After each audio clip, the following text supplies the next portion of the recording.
چې د تا کور ته د تا فارم ته یو څوک راسي او په جب کې ستنې اچولې غواګانو ته یې ورکوي. د ظالم بچیه دا ما د ځان دپاره نه دي کړي. په خدای دا اوس زه دلته راغلی یم، زه په ځان نه پوهېږم. دومره ظلم چې د ما د 2 لکه د 3 لکه روپو غوا دې راته حلاله کړله، غوښه یې د خوړلو نه ده. په حیوان د تا زړه نه هغه کېږي. زه هغه ستن هغه ویډیو چې پاچا صاحب ما کړې ده چې غوا مې حلاله سوې، ما یې له زړه نه ستن ویستلی، زړه یې تیکه تیکه و. د ما بله غوا حلاله سوې، زړه نه ستن راوتلې ده، د بړستنې ستن. په وښو کې وسپنه وي، په وښه کې هر شی وي، خو ستن پکې نه وي. ولې دومره ته حرامي یې؟ دا مې اورېدلي وو چې په قندوز کې د مایانو فارم کې د مایانو په فارم کې فارم ته زهر ورکړي وو، د 5 میلیونه افغانیو تاوان یې ور رسوه. خو نن زه له خپله له همدې برخلیک سره مخ شولم. زه تا بوځم هلته د غواګانو تودرم، چال درته کوم چې دا غوا داسې ده، دا داسې ده، دا داسې ده.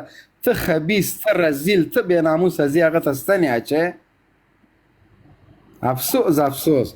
نو داسې حالات د موږ په افغانستان جوړول موړول نشته.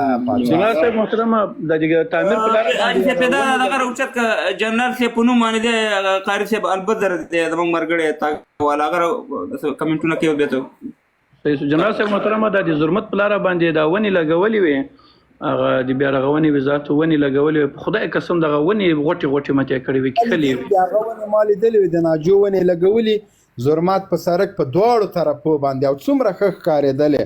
ما په روز کالي ولیده، خبر شوم چې وایي ماتې کړي دي. جنرال صاحب ما په روز کالي پاچا صاحب زه په دې خپلو خبرو کې صادق یم. زه د 3 واړو غواګانو د 4 واړو ویډیوګانې درته ښیم چې د ما غواګانو ته یې ستنې ورکړي دي، او یوه غوا مې داسې غوا پرته ده دا اوس چې زه دلته یم، زړه مې هلته ده. پوه شولې چې جګېدلی نه سي، هغه به م کېدی شي نن او سبا کې حلال سي. په 3 لکه افغانۍ باندې ما اخیستې وه د نسل دپاره. ورک یې که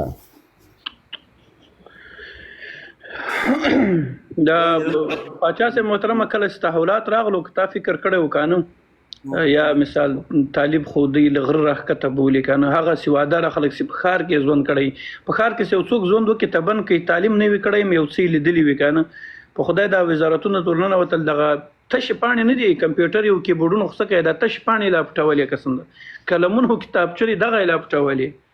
نو په چور کې بیا موږ اول نمبر یو بس خالي وایو چې موږ له وطن سره پیدا موږ ته د منګالن ډېر زموږ تیرو حکومتونو والله نسته، هغه ورور دي نسته. په کلو باندو کې هیڅ خدمت نه دی کړی، هیڅ کار نه دی کړی. په تیر جمهوریت کې هم دغه مدني فعالان او دا خلکو یې غلاګانې کولې، د کلو د باندو د خلکو حقونه دوی خوړلي دي. یعنې خبره هدف دا دی چې زه حیران دي ځینو افغانانو ته په کار دا ده چې دغه ځینې، البته ټول نه، ځینې مدني فعالان په ډېرو ولایتونو کې دغه باید محکمه شي، یعنې دوی باید راونیولی شي. دوی د کلو د باندو د خلکو هغه بودیجې او هغه پیسې چې د بهر نه به راتلې داخل د افغانستان د حکومت نه پاس کېدې قسم په خود دوی په خپلو جیبونو کې اچولې. یعنې اوس هم تاسو ته په کار دا ده چې فدا چې په کلو باندو کې باید تاسو خلک ولګئ، مدني فعالان ولګئ، ملایان ولګئ، قومي مشران ولګئ، هغلته باید کار وشي. د هغوی ذهنونه باید خلاص شي. ګنې خدای دغه سات نه راولي. دغه کوم اوس چې کوم دغه د خوارجو په نامه کوم کسان دي که نه، دومره زر به یې درنه جذب کا، دومره زر به یې درنه واړئ او ستاسو مقابل کې به جنګئ. تاسو تیر نظامونه وګورئ، اکثره د کلو د باندو د خوا دغو خلکو د خوا نه له منځه تللي دي چې هغوی د اسلام نه ناخبره، خو په اسلام یې سر ورکړی دی، د کلتور نه ناخبره، خو په کلتور باندې سر ورکړی دی. یعنې هدف دا دی فدا صاحب فهیم صاحب نن به دا خبره سپینه کوي. جنرال صاحب فهیم صاحب په یو لایف کې تا پسې غږېدو وایي جنرال صاحب سیاسي راغلی ده او د رسمیت پېژندنې لپاره راغلی ده، کېدای شي دا ډېرو ولایتونو مملکتو کې چې رسمیت پېژندنه وشي دی به سفیران ټاکي. ته جنرال صاحب چې ولې غږېږې فهیمه؟ نه دا خو حقیقت دی، نو دا خو غږېدا نه ده، دا خو دا دی ناست دی. نو پوښتنه تر وکړه، که رد یې کړه صحیح ده، او که تایید یې کړه نو بس ما ویلي دي. زه خو وروره د معلوماتو په اساس دا خبره کړم.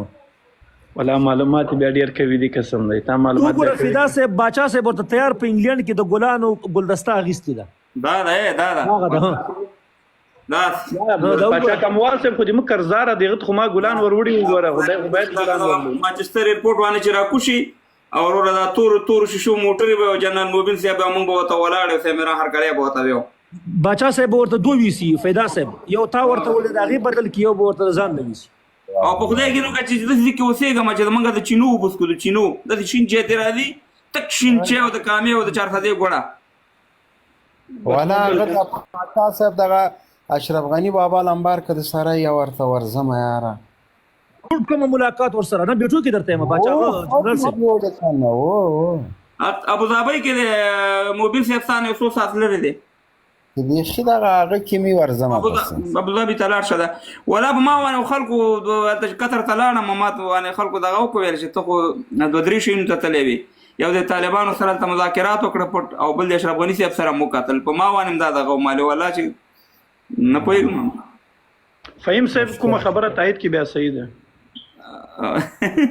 دا جنرال صاحب لیکلي جنرال صاحب سلام السلام علیکم ورور جان دا دغه دی او تا ریکوست واچوه بلنه واچوه قاری صاحب موبیل صاحب دلته یو فکر کوي یو ویډیو ما کړی وه په دې پارک کې 200 جریبه دی دلته موږ سره 200 جریبه په خدای کې نو که موږ د اوړي کې فوټبال او کرکټ هلته کوو دا ماشومان ټول فامیلونه راغونډېږو